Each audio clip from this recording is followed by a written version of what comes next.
Hello student, logic question class में आपका स्वागत है।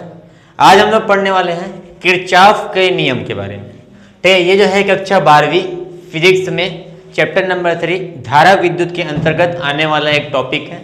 किरचॉफ को नियम से बताने से पहले आपको ये बता दूं कि किरचॉफ नाम के एक वैज्ञानिक था जिन्होंने क्या दिया था, किरचॉफ का नियम दिया था। ठीक है, नियम में इन्होंने दो प्रकार के नियम दिए थे।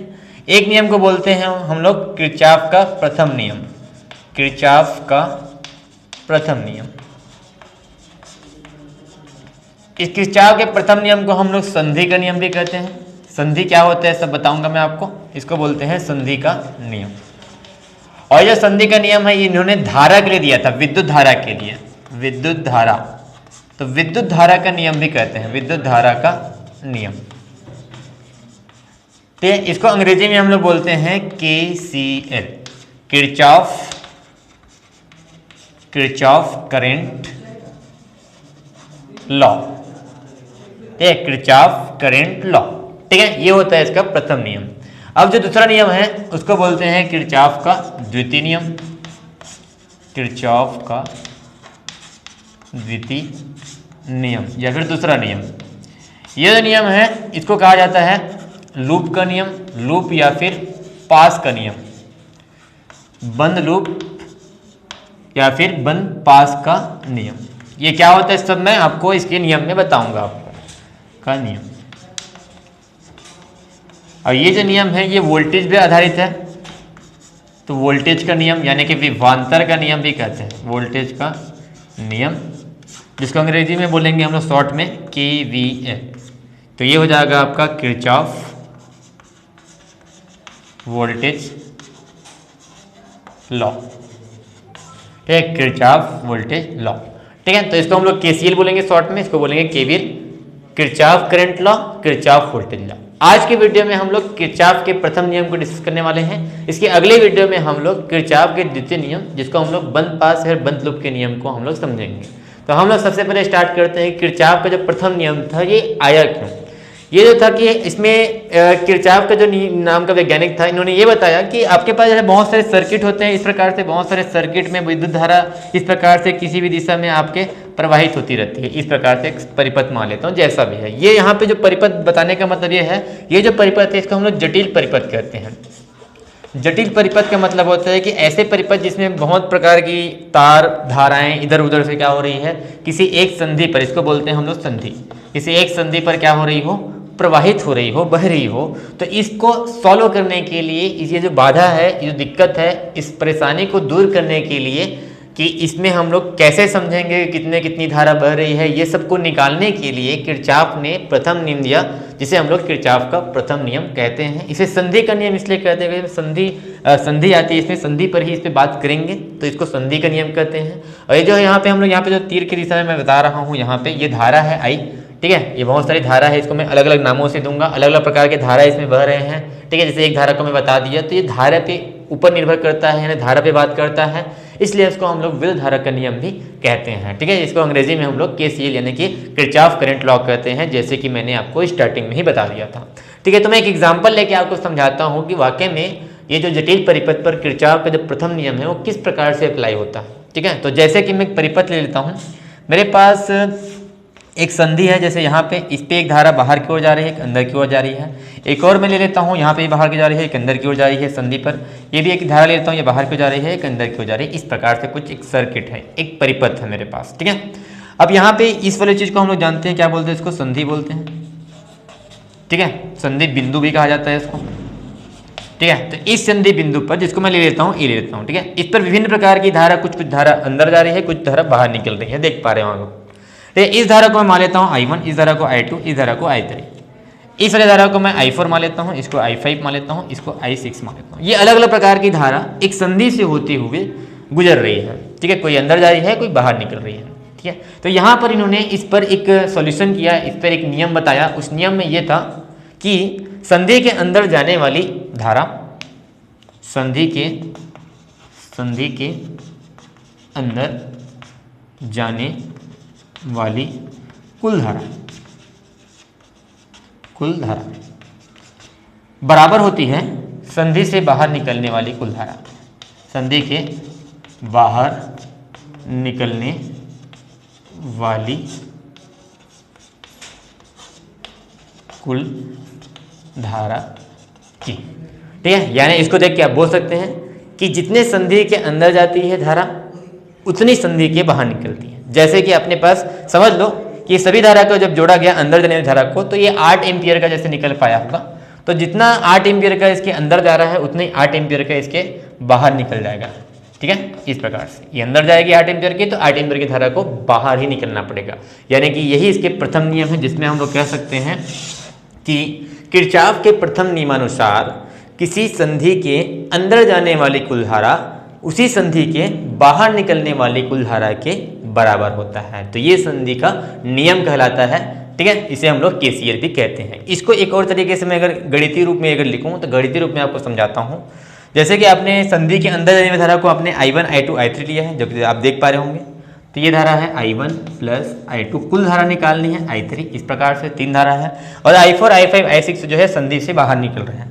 तो इस प्रकार से I4 I5 और प्लस I6, इस प्रकार से आपका ये गणित रूप हो गया। इसको एक और तरीके से सॉल्व कर सकते हैं।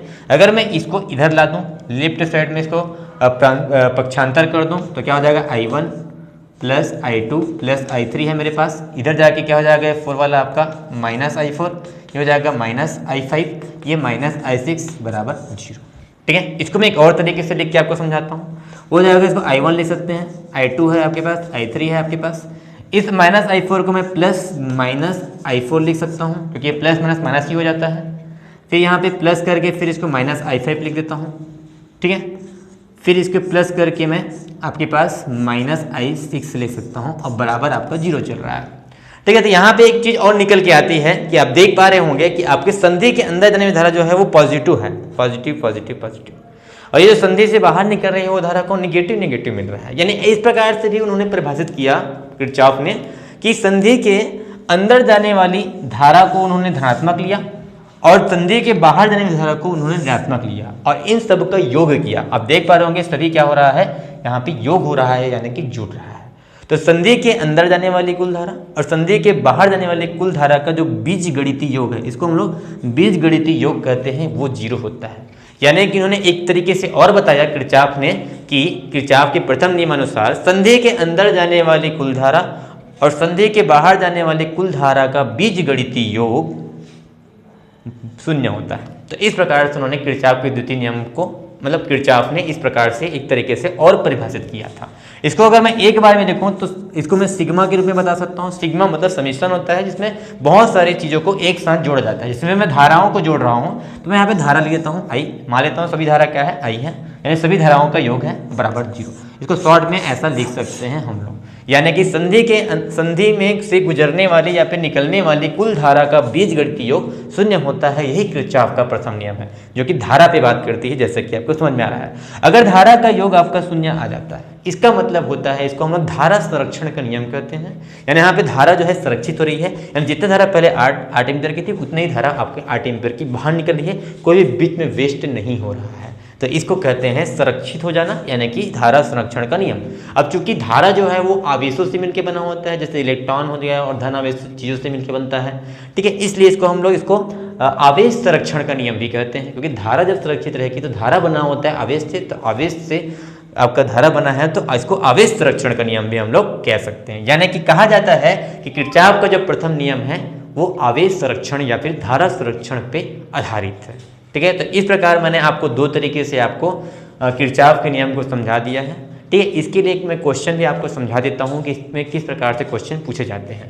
ठीक है, तो मैं इधर आपको रफ करके आपको समझा रहा हूँ कि जैसे मेरे पास एक क्वेश्चन है, जटिल परिपथ दिया हुआ है कि मेरे पास कुछ इस प्रकार का दिया हुआ है। तो इधर मैं 3 धारा लिया और इधर से मैं 3 धारा यहाँ पे लिया, कितने भी धारा ले सकते हो, और इसमें एक संधि रहेगी जिसको मैं ए ले लिया। समझ लेते हैं कि यहाँ पे 5 एम्पियर की धारा है, यहाँ पे 6 एम्पियर की धारा है, और यहाँ पे I एम्पियर की धारा है। यहाँ पे मैं लेता हूँ 8 एम्पियर की धारा, यहाँ पे 9 एम्पियर की धारा, और यहाँ पे 7 एम्पियर की धारा। ठीक है, इस प्रकार से आपका एक संधि पे जा करके कुछ क्या हो रहे हैं, अंदर जा रहे हैं, कुछ बाहर निकल रहे हैं। ठीक है, यहाँ पे क्वेश्चन ये है कि यहाँ पे जो I धारा है I, उसका मान निकालना है, क्योंकि यही गायब है, बाकी तो सबका दिया हुआ है। तो हम लोग यहाँ पे किरचॉफ का नियम लगा सकते हैं, जो कि ये नियम ज़्यादा बेटर रहेगा आपको सॉल्यूशन करने के लिए। अगर सूत्र तो यहाँ से ही बन रहा है, ये वाला सूत्र भी है, ये वाला भी सूत्र है, इसमें बराबर 0 आ जाता है, इसमें आपके बराबर में हम लोग योग को लिखते हैं। ठीक है, तो संधि के अंदर जाने वाली कुल धारा क्या है यहाँ पे देख लो, संधि के अंदर जाने वाली कुल धारा सबको कुल करो, जोड़ते जाते हैं, किरचॉफ का नियम लगाते हैं, 8 + 9 + 7 बराबर, ये है आपकी संधि के अंदर जाने वाली धारा। संधि के बाहर जाने वाली धारा क्या क्या है, 5 है आपके पास, फिर 6 है आपके पास, और आपके पास यहाँ पे i। आपको i का मान ही निकालना है, तो i का मान निकालेंगे तो पहले इसको जोड़ लेते हैं, कितना है हो रहा है ये 8 + 9 17, 17 प्लस हो जाएगा 7, 17 7 हो जाएगा आपके पास 24 बराबर, यहाँ पे हो जाएगा 6 5 11 और प्लस आपके पास हो जाएगा i। ठीक है, तो आप यहाँ पे देख पा रहे होंगे i का मान आपको निकालना है, इसको इधर लेके जाना पड़ेगा, पक्षांतर करना पड़ेगा, यहाँ पे इसको प्लस से इधर जाके क्या हो जाएगा माइनस हो जाएगा, तो 24 में 11 माइनस हो जाएगा तो आपको मिलेगा 13, यानी कि i का जो मान हो जाएगा 13 एम्पियर, यानी 13 एम्पियर का मिल रहा है। यानी आपने बता दिया कि यहाँ पे आपकी 13 एम्पियर की धारा क्या हो रही है, प्रवाहित हो रही है। ऐसे पर्टिकुलरली आप सभी धारा का मान, अगर आपको बाकी धारा का मान दिया हुआ है तो आप किरचॉफ के नियम से शेष धारा यानी जो धारा बच गई है उस धारा का मान निकाल सकते हैं। ठीक है, तो इस प्रकार से इस जटिल परिपथ को सॉल्व करने के लिए ही किरचॉफ ने प्रथम नियम दिया था। ठीक है, तो ये बात है। यहाँ पे आप इसको सॉल्व चेक भी कर सकते हैं कि देखो संधि के अंदर जाने वाली धारा उतनी ही होगी जितना बाहर जाने वाली धारा है। 8 + 9 17, 17 + 7 24, ये भी 24 हो जाएगा, इधर भी 24 धारा है, और यहाँ पे भी देखो 13 + 6 19, 19 5 24, यानी कि ये भी आपका 24 एम्पियर की धारा है। यानी जितनी धारा अंदर जा रही है उतनी धारा ही बाहर निकल रही है, तो इसलिए इसको हम लोग धारा संरक्षण का नियम कहते हैं। तो इस प्रकार ने आपने इस वीडियो में किरचॉफ का नियम के अंतर्गत सबसे पहला नियम देखा। इसके अगले वीडियो में हम लोग किरचॉफ के द्वितीय नियम को समझेंगे। तो अगर आपको यह वीडियो समझ में नहीं आया होगा तो आप इस वीडियो को रिवाइंड करके देख सकते हैं। अगले वीडियो का इंतजार कीजिए। धन्यवाद।